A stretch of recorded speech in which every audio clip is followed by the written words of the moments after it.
Hey guys, and welcome back to my channel. Today I'm going to be sharing with you our family's favorite board games thus far. Now, we are a board game loving family. We have lots of board games. However, there are some that stand out among the rest for our family. And some of these may be things that you love as well, and some of them may be things that you don't love as well. But the purpose of this video is to create a resource for anybody who might be looking for some board game ideas, and maybe you haven't heard of some of these before. Now, this video, I do want to say first before I get started that this video is part of a collaboration with my friend Katie over at Life in the Mundane. I love Katie's channel. She shares all kinds of resources. She is the resource queen specifically for homeschooling. She has a history of sharing some really great board games. I have learned of some new ones from her as well. So make sure you check out her channel and the playlist that's linked down below so you can see some other family favorite board games. Maybe you'll find something new to try.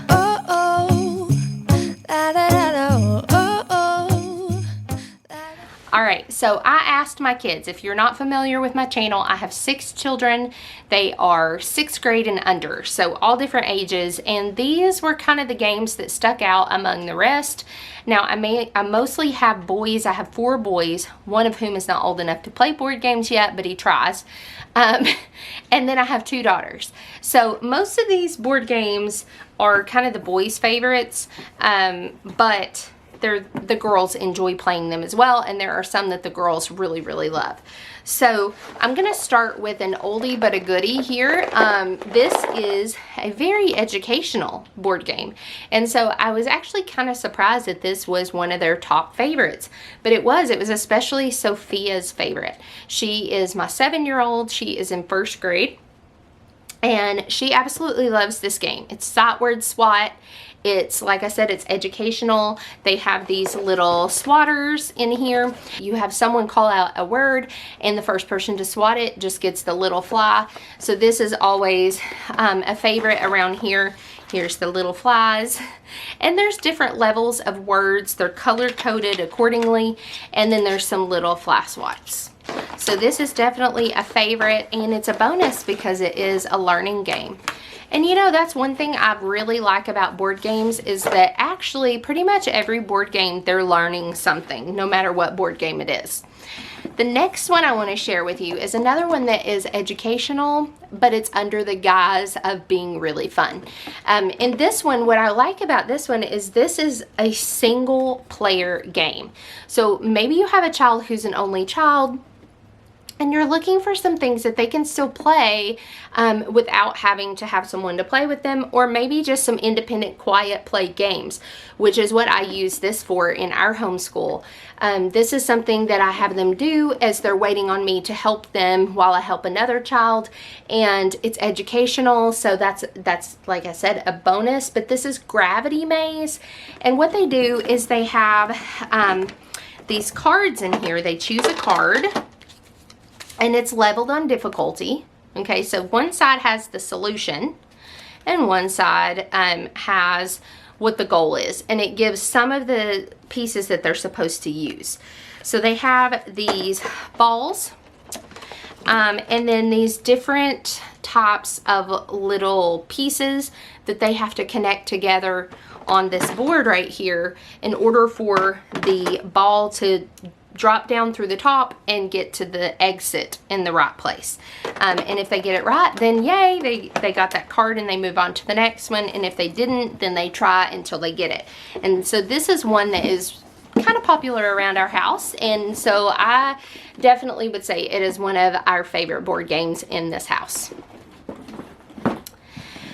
Okay, so the next one is a game called Camp.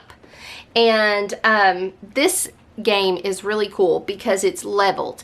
So depending on the age and stage of your child or adult who is playing, there are cards for that. 4 different levels here. And so it has the board, which is really basic, okay? And then you can choose your little character. I like Bruce the Moose personally. There's also Peter the porcupine. There's different cutesy names. And then there are these question cards, these camp cards. So depending on the level of your person, so like say I'm a level 3. I don't consider myself an expert, but I'm pretty knowledgeable, or I'm just an adult. I would choose level 3 and lay that down in front of me. That means that when a person asks me a question card, they can look at my level and ask me the appropriate level of question, okay? So they ask you a question, and then you have a little decoder that goes over the top right here to check and see if they got the question correct, and then they get to move those spaces. So this is a really fun one. It has really neat questions. It's like, what is the color of an albino animal? Or which of these is a type of fox? Or what snake eats deer and goats? That's kind of crazy. Anyway, but they're multiple choice questions, and so it makes it a little easier in that sense because they at least have some things to choose from, and they learn a lot of great facts about nature. So that is a really fun game, and it is for all ages and stages. So I highly recommend that one, and it is definitely a favorite around here. You can always tell which ones are our favorites because they come out looking like this, or worse, like the next one. This next board game, I'm just going to hold this part up because this is the condition that it's in. This is how often we play this game. This game is very, very, very, very loved. So much so that we just ordered the European version because Amazon had it for a really great deal for Black Friday. So you have your board, it's of the United States, or if you're doing the Europe one, it is a map of Europe, and you are building railroads. Now this game is so much fun. I'm sure you've heard about it. It's a really popular one, but I want to let you in on something that I did not realize, and I'm like loving now, and it is a game changer. Okay, like legit a game changer. So there are a lot of points to keep up with in this game. And what's really awesome is if you have an Alexa device, you can actually have Alexa play Ticket to Ride with you. Now, you can invite her to play, or you can just have her keep your score. And what's really neat is like when you get a certain destination or something like that, you just tell her and she automatically will like keep tally and tab of the scores and of like what railroads you've connected and all that kind of stuff. And there's sound effects. It is literally the coolest thing ever. And we have had this game for a while and we didn't even realize that that was a possibility to use Alexa with it. So when I say it's a game changer, I mean it. So if you have an Alexa device and you have Ticket to Ride already, or you're thinking about getting it, get it. Like seriously, you guys, it takes it to a whole nother level. Now, our kids that play this, so there is a junior version. Our kids did not need the junior version. This is one of those games where like it's difficult at first, but if you play like you team up with mom and you team up with dad and you like walk them through the steps of playing this game, they understand the strategy behind it and they catch on rather quickly, and it becomes a really good game for any age, like elementary and beyond. So our youngest child that has played this was 6 years old, and she got it even at age 6. She needed some help and prompting, but the more they play it, the more they catch on. And it's actually really cool because sometimes they'll give you a run for your money. The younger kids will. So that's a great one for the whole family. Okay, the next one, my husband and my boys absolutely love, and this again is an oldie but a goodie, is Risk. Also, again, I'm going to show you, it says ages 10 and up, but our younger son, who is now 8, was playing this when he was 7. Again, we did it the same way. We had him team up with daddy so he could learn and like walk him through the steps and everything. But it's one of those games that the more you play it and the more you teach and walk them through it, they're going to get it. And it actually builds really great skills with strategy at a young age. So Risk is a great game. Okay, so the next one is from the same makers of Gravity Maze, and this is Laser Maze, and it acts in the same way, except it comes with a little laser, quote unquote, and it's supposed to bounce off of these different mirrors and get to the end here. Okay, and this is really fun. So that's another one that is really enjoyed a lot around here, and it actually needs another battery because it finally died.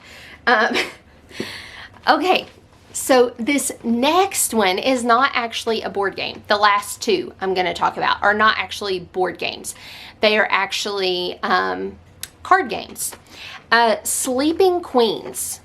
Okay, this game is so much fun. Okay, so Sleeping Queens was actually made up by a family. Okay, it was created by a family.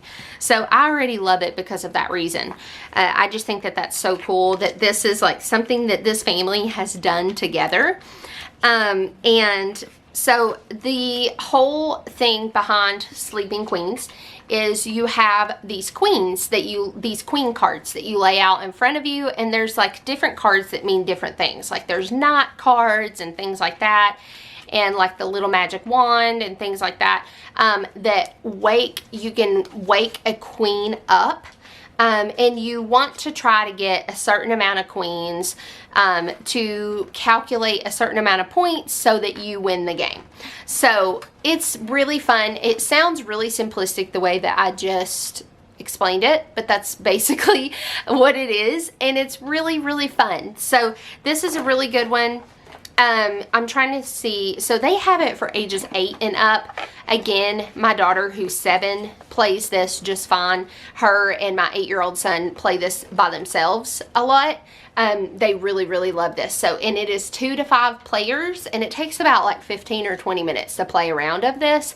So this is a really good one. This might be a fun stocking stuffer. Okay, so the last one I don't have in my possession because it is in our camping gear where we took it camping with us. But it is the card game called Sushi Go. Now, this is so fun. First of all, the cards are super cute because they're different types of sushi, like nigiri and sashimi and things like that. And there's even like wasabi and stuff like that. So you make these different combinations to gain more points and stuff like that to win the game. And so it's just a really fun little card game that's cutesy too, and we have had a lot of fun with that one. So that's another one that I really love and would highly recommend. So that is our top board games right now for this year. It kind of changes each year. Some of these I think I mentioned last year in my video that I did, but for right now, these are our family favorites. I hope that you found something in this video that you're interested in, but I would love for you to share what is your favorite board game down below, or board games. You might have more than one. It was hard for us to choose, but these are some of our favorites. Make sure to check out the playlist as well, and I will see you guys on future videos. Thanks so much, guys, and have a blessed day. Making our Christmas memories.